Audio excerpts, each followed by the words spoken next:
Hazel from Major Minor Music Project, and today I'm here with Miesha from local band Miesha the Spanks. Hi. Miesha, could you tell us about the band? Yeah, we're a two-piece garage rock band. I started it, I think, 12 years ago now, 2008. I was looking to start a project that I could have total control over. I'd been in a lot of bands that had been breaking up, and it was just frustrating restarting all the time. And not everybody wanted to tour as much as I did. So I was like, well, I'll start a band. That's my project. And then I can do all the things I want to do. And if people got to leave, they can leave. And then I'll just get new members. And for the last 6 years, Sean Hamilton's been my drummer, and he likes doing all the stuff I do just as much. So we've totally become a partnership, which has been awesome. Just lots of touring and releasing and recording all the time. And yeah, we just released a new record called Singles EP in April. It kind of feels funny to release stuff not on tour and stuff, but yeah, we made some new music recently, so that's pretty exciting. And yeah. I'm loving the Singles EP. Thanks. It's the first release you've had during a pandemic. Could you tell us how the conditions affected the recording and the creative process? Yeah, so we started recording with the first two songs.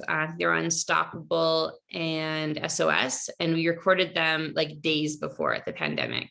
And we had kind of a plan to go into the studio like every 2 weeks and get a couple songs done and just kind of roll it out like that. And then everything shut down like days after we finished those two songs. So we ended up giving us a lot more time to write and change the songs that we were going to go into the studio. So instead of like a 4-song EP, ended up being a 7-song EP. And some of the music was kind of influenced by what was going on. And we had to kind of cram it though at the end of July. Like we had this nice plan to spread out recording. And then all of a sudden it was like, okay, now we have to do everything over these 2 weekends because our producer, Leroy Stagger, was moving to Victoria. So we all of a sudden had this deadline. Oh, wow. Yeah. And so we got it all done, and then we had more time to mix, which is nice. But then the release process has been totally different because we're a heavy touring band, and there's been no shows. So, and being like a loud kind of rock punk band, like I'm not crazy with the live streams. Like it's hard to get good sound when you're a heavier band in those situations. And so much of those shows are live energy for us. And you just don't get that on the computer screen. So we haven't done too many of those. We decided to do our web series Spanks World as a promo device and just kind of do 2 songs at a time. Like that didn't feel like too much. Like I wouldn't want to sit down and watch a half hour of a computer screen show, but I'd watch 2 songs. So I figured maybe our fans would like that too.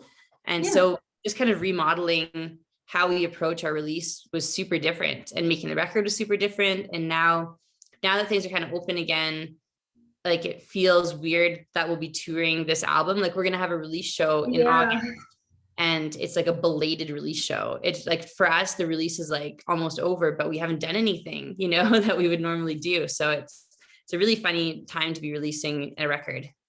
Yeah, it is. It's weird to release something and then like wait a few months before you can actually play the music live. Yeah, totally. So could you tell us about some upcoming gigs you have? So we are filming Spanks World Season 2, which we're going to run this summer, and it's all going to be themed about Alberta being open for summer.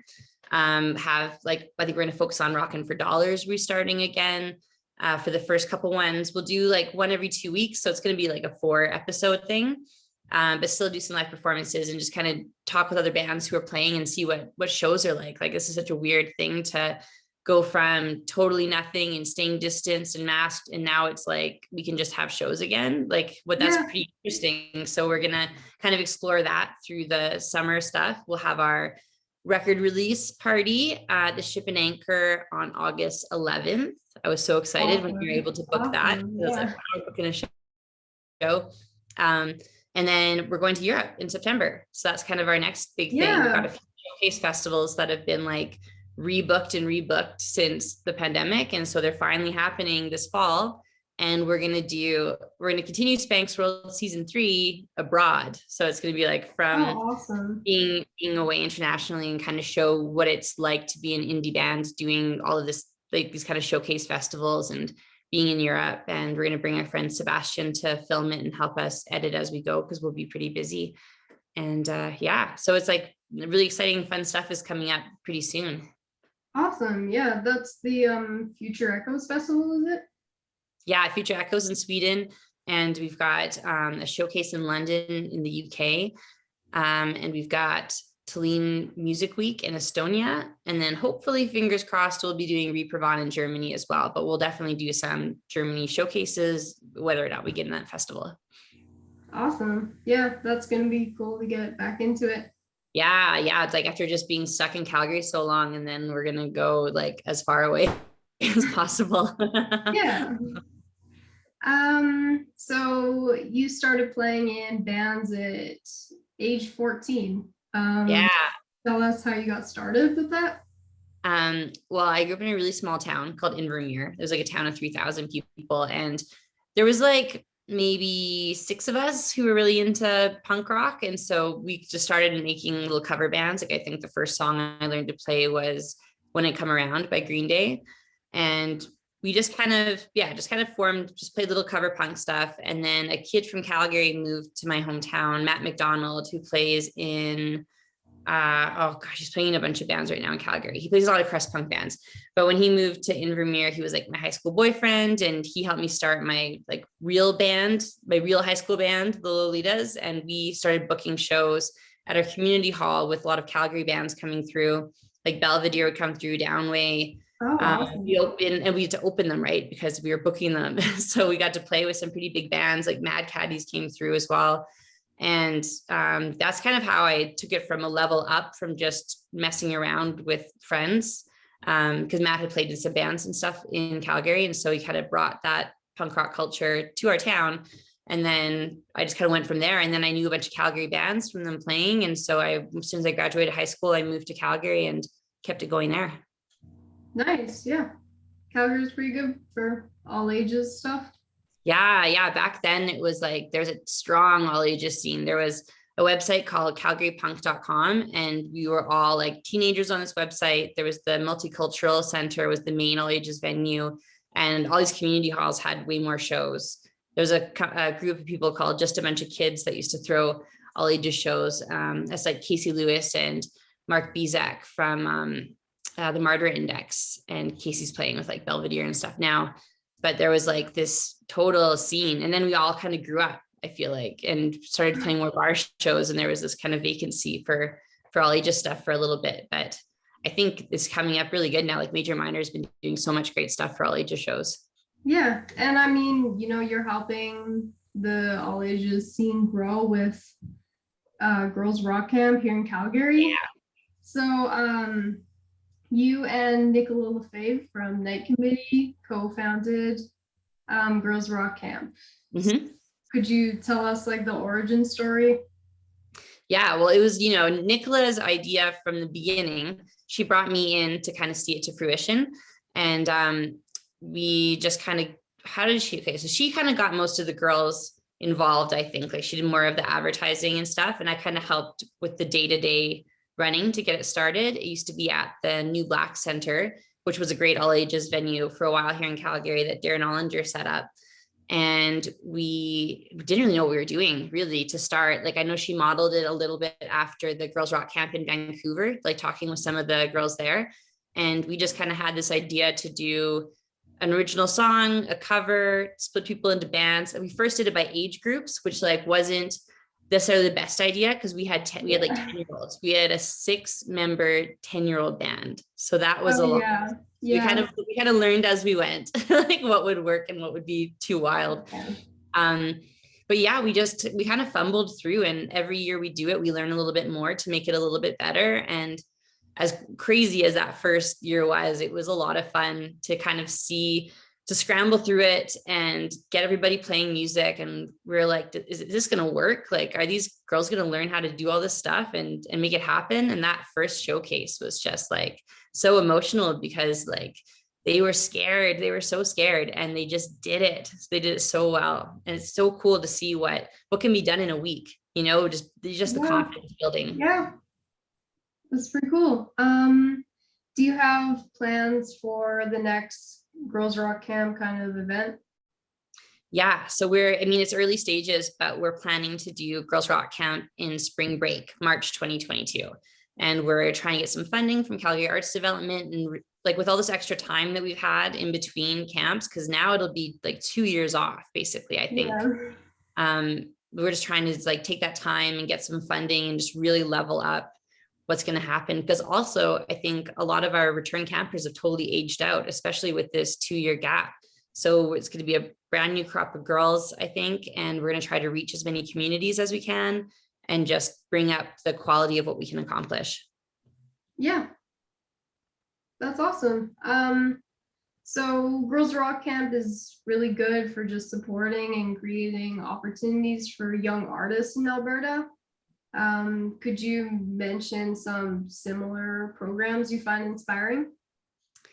I don't know a ton about the School of Rock program, but it seems like those kids are like playing a ton of shows and they've like organized more showcases.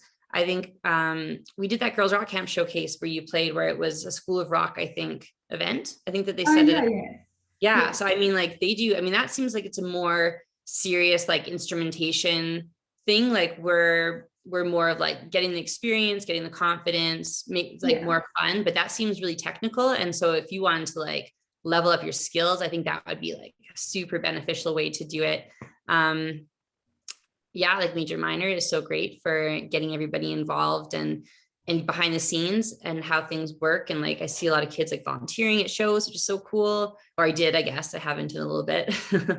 Yeah. And yeah, there's a Girls Rock Camp in Lethbridge, which seems to be doing really well. Yeah.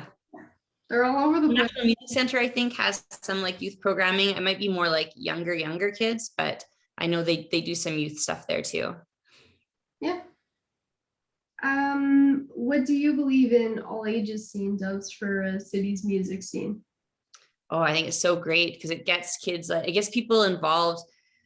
It like, I feel like when I was participating in the all ages scene, because I was like, when I was underage and stuff, it was a place for me to go and something for me to participate in that I was interested in. Because I wasn't really into sports, I was into music, and I wasn't like a cool kid. I was kind of a weirdo, and I needed to find more like-minded people. And especially being from such a small town, like I just wasn't finding it there.